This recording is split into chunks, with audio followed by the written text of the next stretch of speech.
جلاله.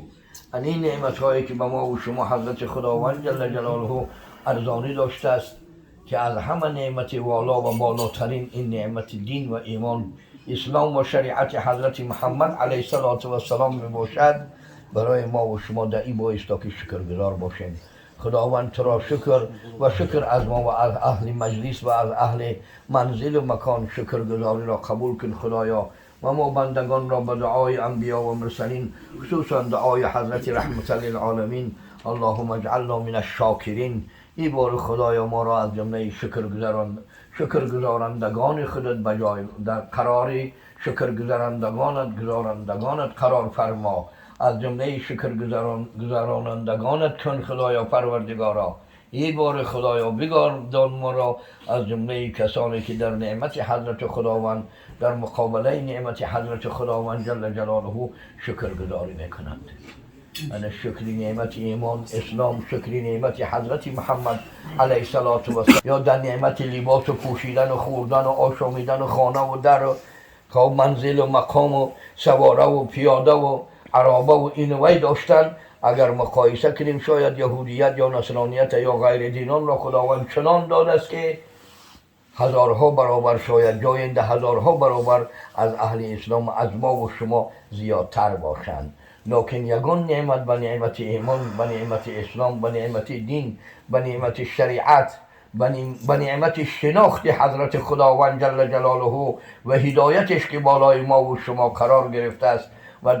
در طول 1250 سال تقریبا این جانب از پدر و باباها، از مادر و مادر کلانا دین و شریعت به ما و شما رسیده است. از این نعمت زیادتر و بالاتر نمی باشد. برای در این دیگر نعمت ها گفتیم که همه در نعمت ها در آب و نان و طعام و خورد و خوراک و شراب، حیوانیت هم به انسانیت شرکت داره. حیوان ها، پرنده ها، درنده ها، چرنده ها حضرت خداوند به هر طایفه مخصوص طعام مخصوص نعمت گردانیده است. یا برای طعام انسانیت آدمیزاد بگیم یهودی ها و نصرانی ها و غیر دین ها و کسی دین دارد دین ندارد معاذ الله خدا پناه گیرد، برای همین ناز نعمت انسانیت آنچه را برای آدمیت ارزانی داشته است، انسانیت ارزانی داشته است برای آنها پروردگار.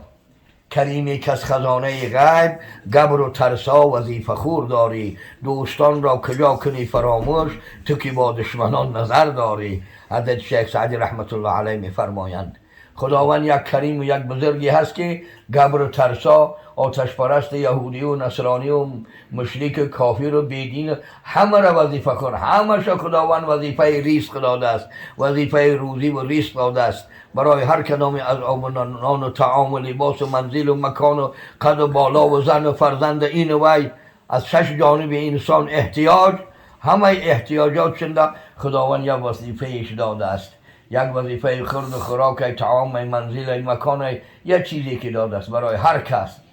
دوستان را کجا کنی تو فراموش، مراد از دوستان مؤمنین و مؤمنات، مسلمین و مسلمات. اینا را تو کجا فراموش میکنی خدایا که فراموش کردن در ذات خداوندی نقص است، در ذات و صفات خداوند فراموشی نیست. دوستان را کجا کنی فراموش تو که با دشمنان نظر داری، که اصلش کسانی که خدای را نشناختند، نعمت را از خدای ندانستند، خدای را خالق بر حق، معبودی بر حق، رازق بر حق ندانستند، خدای ازلی و ابدی و یکه و یگانه نپنداشتن، اعتقاد اخلاص نکردن، در دلها محکم استوار و باور نکردن و به زبانها اقرار نکردن. او اصل که همون در نزد همه شریعت ها دشمنان خدا و شمار می روند. تو دوستارا و مؤمنین و مؤمنات، مسلمین و مسلمات از کجا فراموش کنی که تو دشمنان را فراموش نکرده ای؟ نباشه فراموش کردن خودش در ذات خداوندی، یعنی آنان را رزق روزی داده است. به سبب معصیت و نافرمانی یا گناهکاری یا کفر و کافری یا بدعت ضلالت و گمراهی خداوند رزق کسی را نبریده است، وظیفه کسی را نبریده است. کرم بین و لطف خداوندگار، گناه بنده کرده است و او شرمسار. این لطف بینی، کرم و بزرگی را بینی، ذات حق دست خداوند جل جلاله را که گناه بنده میکنه و از جانب بنده شرمساری میکنه، از جانب بنده شرمسار. این خداوند پاکیش اندازه پاکش نهایت نداره. برای همین حضرت رسول اکرم صلی الله علیه وسلم گفتن که کدام شما در یک سحر در یک روز 1000 حسنه 1000 کاری ثواب ای امتی من نمیکنید، کردن نمیخواهید یا خواهش ندارید؟ گفتن یا رسول اکرم صلی الله علیه وسلم 1000 حسنه 1000 کاری نیکو در یک روز در یک سحر، این از کجا به دستی مقدره بشریت انسانیت آدمیت جین دسترس می شود؟ حضرت رسول اکرم صلی الله علیه وسلم گفتند کدامی از شما اگر سحر در اول روز گوید سبحان الله و بحمده، همین کلمه را 100 بار بگوید، اگر در دنیا اجر ثواب این به حساب و کتاب خداوند نیکی حضرت رسول الله دار قیامت گفتن کسی سبحان الله و بحمده 100 بار بگوید در اولی روز سحری روز، همون انسان گویا در یک بده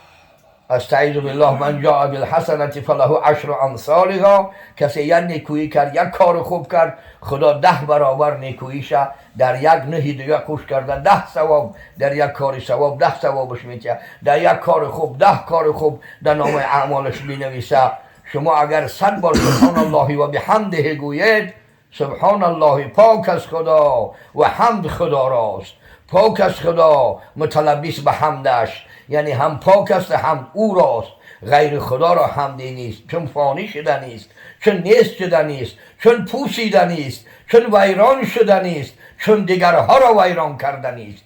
برای همه که حمد لایق سزاوار پاکیست، لایق سزاوار ذات اقدس همیشگی لم یزل و لا یزال بذاته و صفاته الازلیه، همیشه بود و همیشه می باشد به صفات ازلیش. لم یزل و لا یزال بذاته و صفاته الابدیه، همیشه بود و همیشه می باشد به ذات و صفات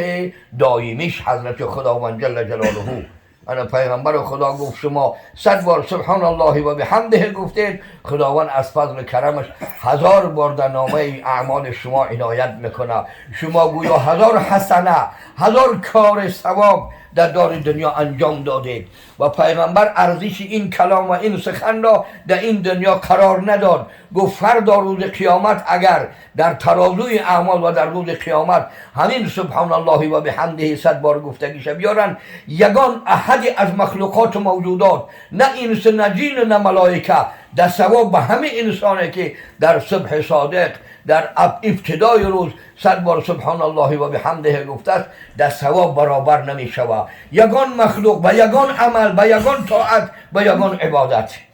مگر کسی که مثل او 100 بار گفته باشد او زاد علی، یا ای 100 بار زیادتر گفته باشد کسی دیگر یا کسی دیگر. انا همه آدم در این ثوابی همی به همین روزه ثوابی همی در عرصات قیامت برابری کرده می تواند.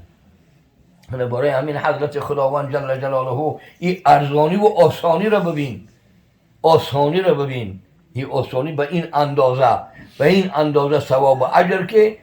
100 بار سبحان الله و بحمده گفتن کار 100 کیلو بار پشت کردن نیست، یا وگان باری کمر یا سیمنت را آوردن در کار نیست، یا کاری پابل دیگه و بار پشت کردن نیست. مشقت و محنتی که میان و جسم جان و روح و جسد انسان مانده میکنه و افسرده میکنه و این نیست، بلکه با زبان سبحان الله و بحمده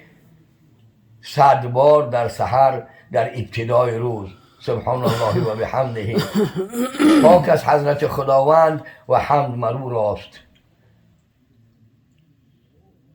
با پاکی یاد کردن لایق سزاوار الله است، متلبس به حمد خداوند می باشد. هم پاکی او راست، سزاوار لایق او راست و هم نیز سزاوار لایق ذات ازلی و ابدی او راست. این برای امت حضرت رسول اکرم صلی الله علیه و سلم، یا در حدیث دیگر حضرت رسول اکرم صلی الله علیه و سلم گفتند که هر کسی در شب و در روز 3 بار همین دعا را کنه که رضینا بالله ربا و بالاسلام دینا و بمحمد نبی و رسولا، 3 بار در سحر 3 بار در بیگاه، یعنی 3 بار در روز 3 بار در شب، کدام ساعت روز کدام ساعت شب 3 بار اگر بگوید، حضرت پیغمبر به زبان مبارکشان گفتند که حق علی الله ان یرضیه یوم القیامه، حق بر جانب خدا، حق از جانب خدا، حق بر خداست که رضا گرداند همین بنده را در روز قیامت.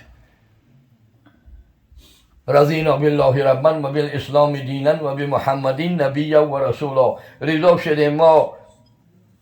به الله رضا شدیم، الله را رب ما بودنش، رضا شدیم که الله خدای ما است، رضا شدیم ما که الله مربی تربیت کننده ما است، ما با خدا رضا شدیم و رضا شدیم به اسلام از روی دینداری، دین اسلام را ما رضا شدیم ما با دین اسلام رضا هستیم. هر آن چیز دین اسلام از فرض و واجب، سنت و مستحب، هر آن چیزی که خدا فرمان کرده است، امر کرده است، نهی کرده است، فرمان معبودیت کرده است از فرض و واجب و سنت و آداب، هر آن چیزی که اسلام به اسلام حضرت خداوند به این دین پاک غرای محمدی بر ما آورده است، ما در او رضا هستیم و رضا هستیم به حضرت محمد صلی الله علیه و سلم را برای ما پیغمبر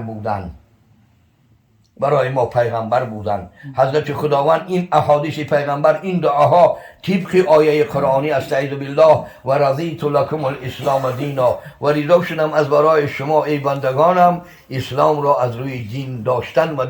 دین بودن، یعنی دین اسلام برای شما رضا. ابوالبشر آدم سر کرده تا دین حضرت محمد صلی الله علیه و سلم، دینی تمام پیغمبران علیهم السلام، این دینی چی می باشد؟ این دین اسلام می باشد.